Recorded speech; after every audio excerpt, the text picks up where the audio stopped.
दिनैनि जोंनि प्रेस मिट होनानै गुदि उद्देश्यआ जाबाय जोंनि बे बड'लेण्डआवहाय फार्स्ट टाइम माने बे इभेन्ट जाना थांगासिनो दं। बे टाइटेला जाबाय mister and miss and kids Bodoland 2021 organised by Sudarshan entertainment NGO। जोङो दा बे अनलाइन अडिशनखौहाय टिल 15 जुनसिम खालामदों। ओमफ्राय जेब्लासिम लकडाउन जागोन अब्लासिम जोङो अनलाइन अडिशनखौ लाबाय थागोन। ओमफ्राय लकडाउन खुलिनाय लोगो लोगो जोङो अफलाइन अडिशनखौ लागोन आरो। दा जोङो बे श'खौहाय जोङो जुलाइ लास्ट उइक नङाबा आगस्ट फार्स्ट उइकआवहाय जोङो बेखौ ग्रेन्ड फाइनालखौ खालामगोन आरो बियो जागोन क'क्राझार बड'फा कालचारेल कमप्लेक्स। दा जोंना सेकेन्ड थिं दङ गासिबो कन्टेस्टेन्टआ माने जोंना अलमस्ट दा 200 कन्टेस्टेन्ट दङ। बे 200 कन्टेस्टेन्टआवहाय जोङो अलमस्ट 60खौहाय सेलेक्टेड खालामबाय आरो जोंनावहाय कन्टेस्टेन्टआ थागोन टटेल मिस्टार एन्ड मिसनिफ्राय 50 एन्ड मिसनिफ्राय 50 एन्ड किड्सनिफ्राय थागोन जोंनाव 50खौहाय जों डिभाइड खालामदों। बयस साइडआ 25 एन्ड गार्ल्स साइडआ 25 एन्ड सेकेन्ड थिं दङ जाय उइनार जागोन बे उइनारखौहाय जोङो 30,000 केस प्राइज होगोन आरो बेखौहाय जोङो direct state level and national लेभेलसिम डाइरेक्ट एन्ट्रि खालामगोन आरो बेखौ जोङो अलरेडि डिसकास खालामखाबाय। ओमफ्राय श'नि सानथाम सिगां जोङो बड'फा कालचारेल कमप्लेक्सआव बिसोरखौ लाबोनानै ग्रुमिं ट्रेनिं होनाय जागोन आरो ग्रुमिं ट्रेनिं होनानै ग्रेन्ड फाइनालियावहाय जोङो बिसोरखौहाय लास्टआवहाय कम्पिटिसन खालामगोन। ओमफ्राय जाय उइनार जागोन बिसोरखौ जोंहाय 1 इयारनि थाखाय बिसोरखौ जों कन्ट्रेक्ट खालामनाय जागोन फट'शुट होनाय जागोन आरो बिसोरनो। जोंना मोनसे दंबावो अपरचुनिटि जाय टप 12 आव थांगोन बेखौहाय जोङो फैबाय थानाय नभेम्बरावहाय मोनसे श' इभेन्ट अर्गेनाइज खालामनो थांगासिनो दङ। बे जाहैबाय बड'लेण्ड फेशन उइकेन्ड। जाय टप 12 आव थांनो हागोन बिसोरखौहाय जोङो डाइरेक्ट बड'लेण्ड फेशन उइकेन्डआवहाय फ्रि होनाय जागोन आरो जोंनिफ्राय माने बिसोरखौ फ्रि वाक खालामनो होनाय जागोन आरो बाहाय माने जेबो रेजिस्ट्रेसन फिस गैया माने जेबो माबा गैया आरो अडिसन होनाङा।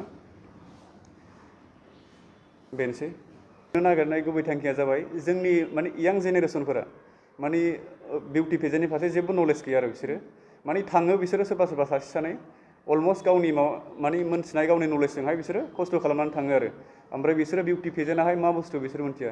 बिउटि पेजेन्टजों एक्सुवेलि सासे गिदिर मानसि जानो हायो सासे ससियेल वार्कार जानो हायो माने बिसोरखौ मिन्थिया आरो ओंखायनो जोंनाव दा नलेज दं हिसाबैहाय बिसोरखौ जोङो बिउटि पेजेन्टआ मा बुस्थु बिसोरखौ जों नलेज खालामलांगोन जों बड'लेण्डनि जानानै जों बिसोरखौ गाइड खालामलांगोन आरो यां जेनेरेसनफोरखौ।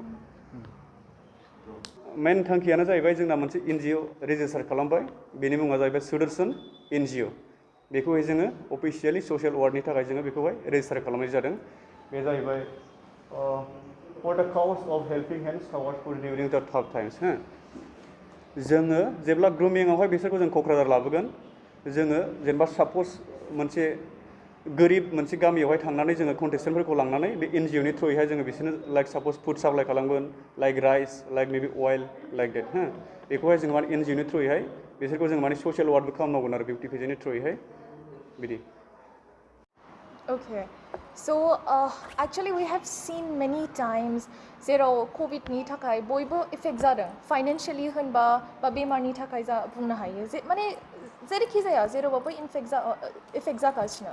स' दा बे एन्टारटेनमेन्टआ बेनि थाखायनो बे बुस्थुखौ आगान लादों जेरावहाय जोङो बेफोरबायदि मानसिखौ हेल्प खालामनो हागोन लाइक फाइनेन्शियलि बिसोरखौ फुड प्रभाइड खालामनो हागोन बिसोरखौ मिल्स प्रभाइड खालामनो हागोन।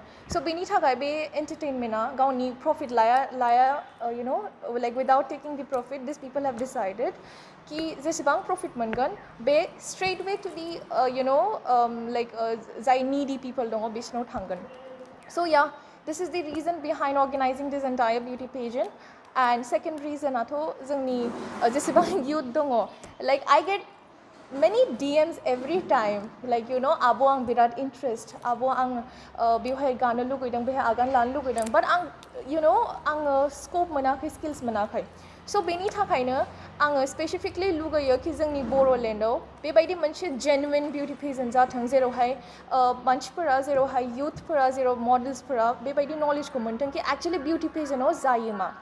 थ' बे बिउटि पेजेन्टनि मोनसे प्लास पइन्टआ जाबाय मा जाय देरहागोन जाय विनार जागोन बिसोर डाइरेक्टलि थांगोन नेशनेल लेभेल बा नर्थ इस्ट लेभेलाव उइदाउट अडिशन direct entry जाय winner जागोन so this is the very plus point मानोबा national level select जानो नांगौबा मेला you know round cross खालामनांगौ जाबाय so बे beauty pageant आवहाय जों बिसोरखौ ओरैबायदि you know like groom खालामगोन ओरैबायदि ready खालामगोन that बिसोर winners will definitely go ahead till that level आरो national level आव थांनाय मा बिराद मोनसे गिदिर खोथा आं गावनो रिप्रेजेन्ट खालामखांबाय खेननैबार स' आं मिन्थिगौ बै जायगाया माबायदि जायो बै लेभेला माबायदि जायो स' या दिस इज दि फेन्टास्टिक जब गोना हेपन जेरावहाय कन्टेस्टेन्ट्सफोरा बेबायदि मोनसे नलेज मोनगोन जेराव नेशनेल लेभेलाव माबायदि बिउटि पेजेन्ट जायो माबायदि स्टेप्स जायो स' दिस is all about you know just two groom यु स' आं गोसो गोरबोजों बयखौबो खावलायोखि जोंनि श'आवहाय you know like if you're really very much interested you know so please participate call the team you can call team anytime because still the audition is going on audition दाबो जागासिनो